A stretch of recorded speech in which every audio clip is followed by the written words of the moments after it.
So here are brutal life lessons that I learned from starting a dropshipping business. So it was a couple years ago when I first got into business, where our first business that I ever started was a dropshipping business. And so I found a product on AliExpress and I bought a Shopify store and I made a Shopify website. And then I had people give me feedback from the real world on my Shopify store and tell me how it is. So people gave me feedback, and my Shopify store was absolutely terrible, and I was able to improve on my Shopify store and any of that. So now I found products and I looked for products in my niche. The niche I was looking for is the health niche in order to find a product that really improved the health. Now, I really didn't understand much about like niches and any of that in general. So it really played a huge part in the downfall of the business, a huge part in making the business fail. So after I got my product, I started advertising. I didn't know how to advertise at all. And so I went on this store called Viral Ecom Ads. I believe that's what it's called. But what I did is I paid around either $80 to $100 in order for them to make me three ads, three ads, three videos that you can post into ads. So from these three videos, I had to put them out to advertise them. So what I did is I went on TikTok. My main platform of advertising was TikTok. So I was like, okay, I'm gonna advertise on TikTok. So I went on TikTok. I looked at tutorials on YouTube how to put my ads on TikTok, and so I did. And then after that, I paid money, and I paid like $80 a day for ads. And that was the biggest mistake I've made. After I paid the $80, no sales were made. Most of my audience from Canada, most of the audience that I got from TikTok, they just clicked on the product, but they never bought the product.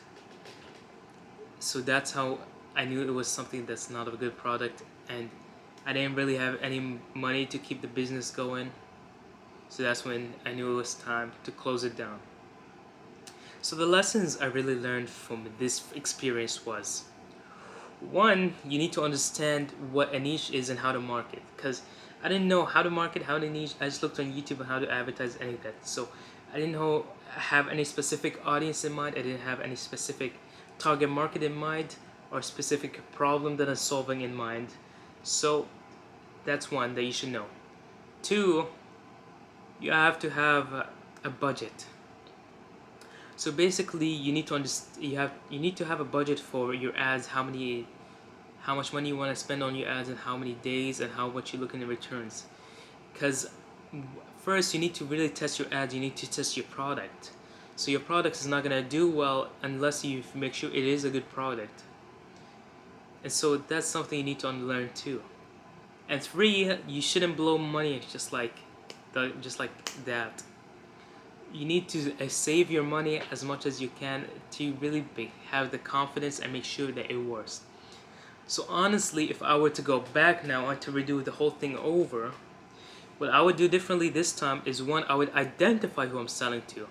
I would identify my target audience, identify who they are and what problem they have.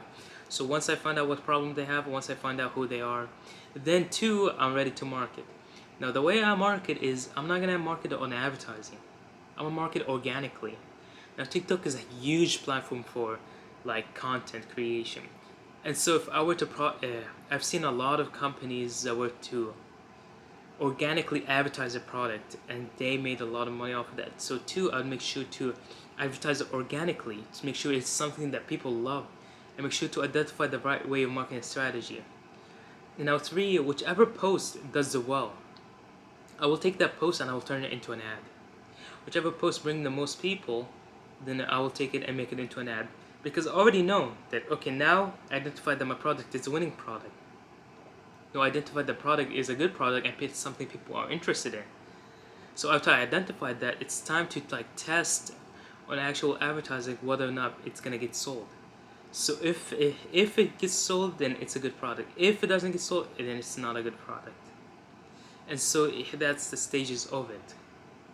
And that's what I would really do differently. So if it is a good product, I would continue and scale with it, add more money, and keep making money. But if it's a terrible product, get rid of it and start a new product, find a new one.